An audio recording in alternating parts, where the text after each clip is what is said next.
So here I am again. I'm gonna cook for, or I'm gonna shop for Cooking Blind. And today I have a friend with me shopping, but not eating sadly. And my friend is Emma. She's here. And we are going to a different place today. I have a plan on a different take on the shopping today. So we'll see if it works out.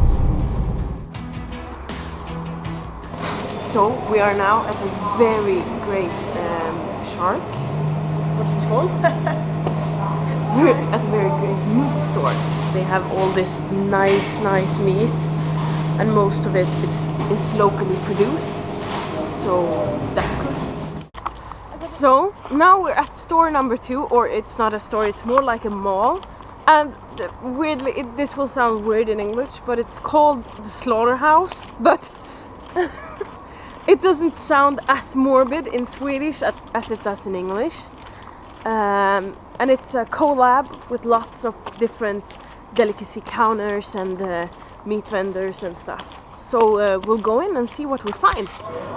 So we're here. These are all locally produced right here. And we're gonna buy some veggies.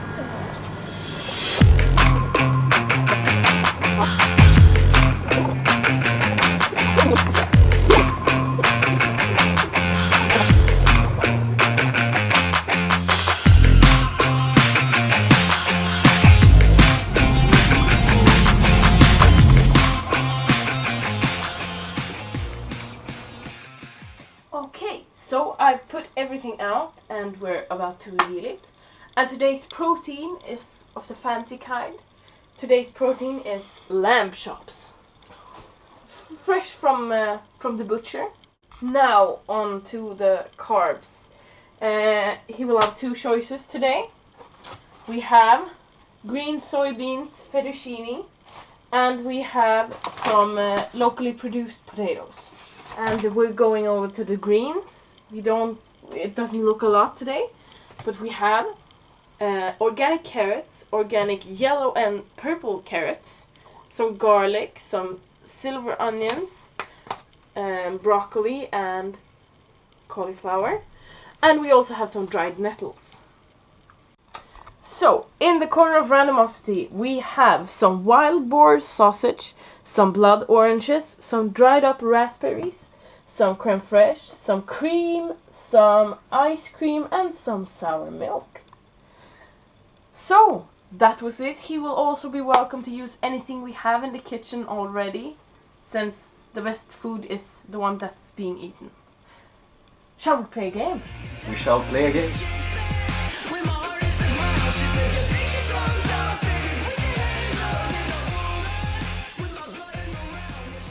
Okay, lamb chops. Not familiar with lamb at all, but hey, it's a challenge, right?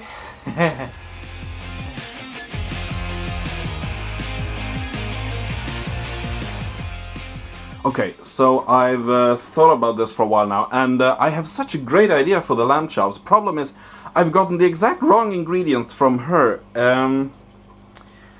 But after all, I can use anything in the kitchen, and I have no idea if these ingredients are available or not in my kitchen. So here's to searching then.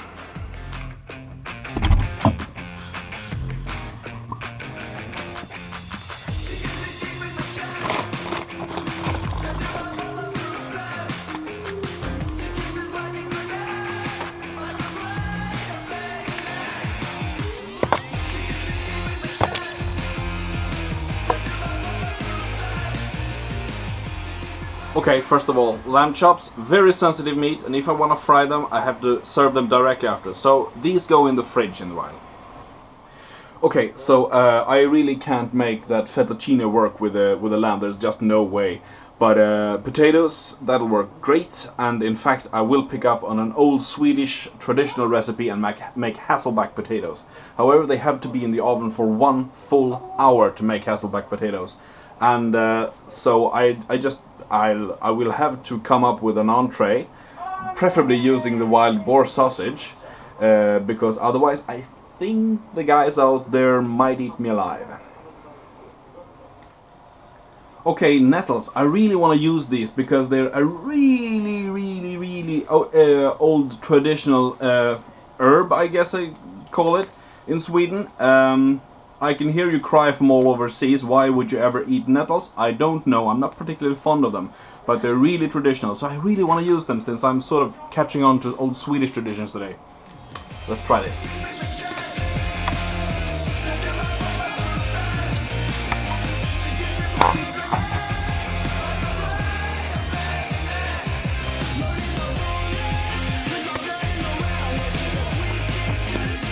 Siri, please set a timer for 45 minutes. Okay, 45 minutes and counting.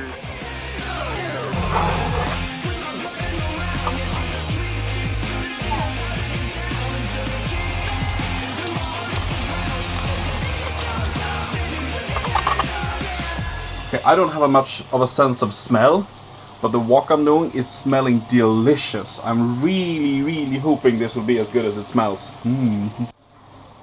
Okay, I just did something quite unexplainable, to be honest. I was just looking down over at the stove where the wok is going, where the sauce is going, and I realized I'm making 2 sauces for the main course as opposed to the one I was gonna do. So suddenly I'm upgrading the entree.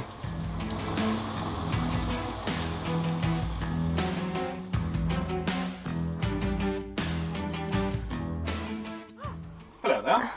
Okay, so for our first course, I'm hesitant to call this an entree because it's a rather hefty meal, but it is a rustic Swedish wok with 3 different kinds of carrots, wild boar sausage, and a sauce made from nettles and cauliflower.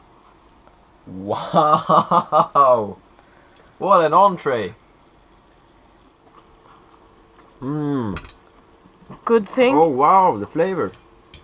Yeah. Good things are thought. Ooh, this sauce is really creamy and delicious.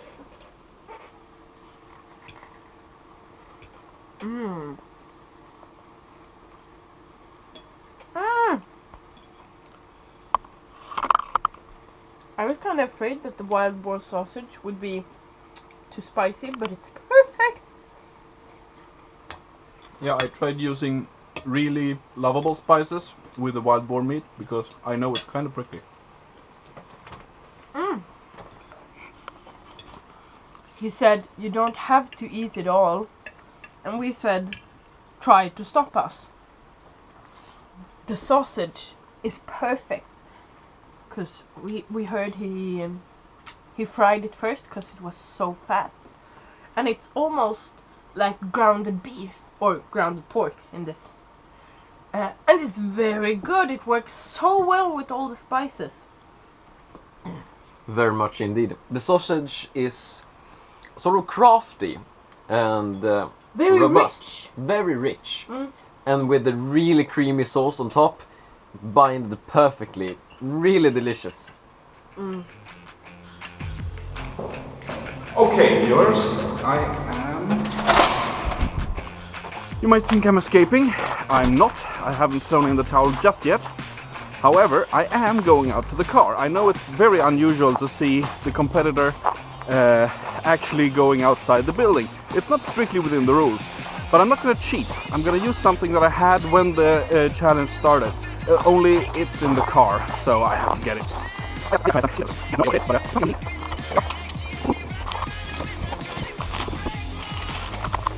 And there we are. So, what is this then?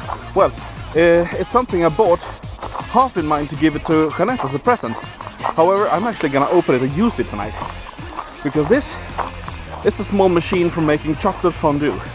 And I need a thing that can melt chocolate perfectly. That's what I'm doing right now.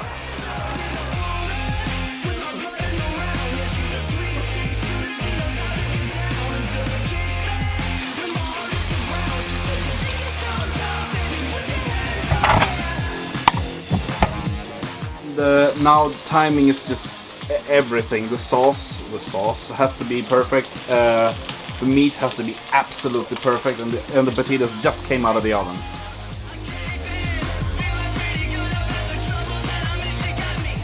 Here we are. We have barbecue fried lamb cutlets with a bourbon chocolate sauce and traditional Swedish Hasselback potatoes.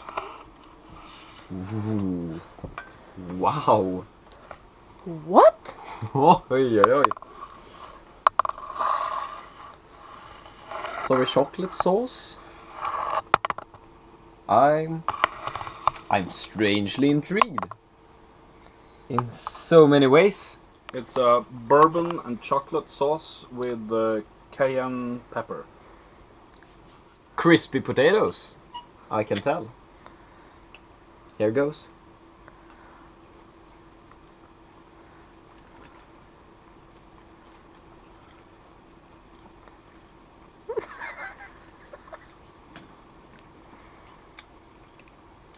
I'm not sure how I can express myself. It's lamb with chocolate. It strangely work. Somehow.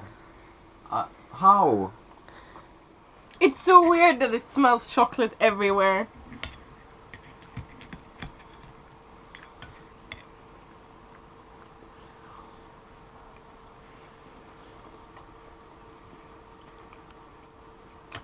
I'm sad to say that I don't like the mix of chocolate and lamb. But it might just be me. 'Cause you liked it, I did enjoy it. so it apparently works, but just not for me.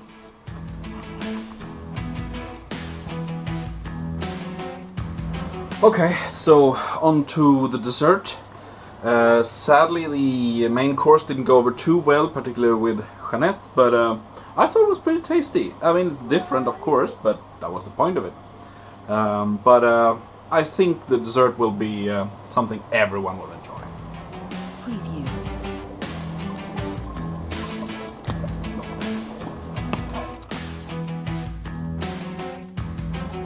So, to finish off, it is a fresh mango and bourbon vanilla milkshake with fresh cream and some dark chocolate and also some pomegranate juice.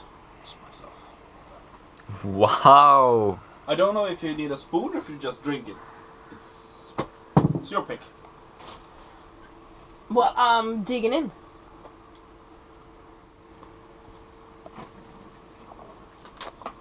It's very good.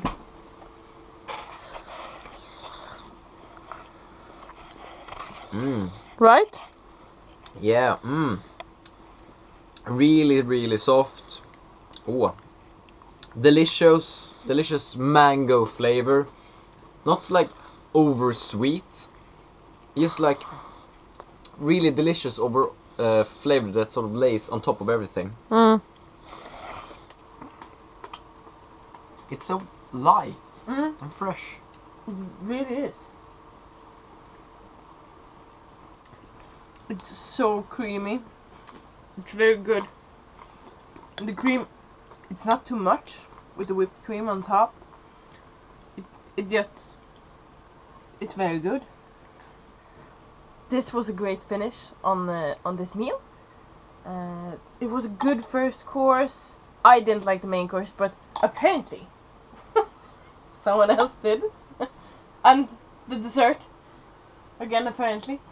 Very delicious.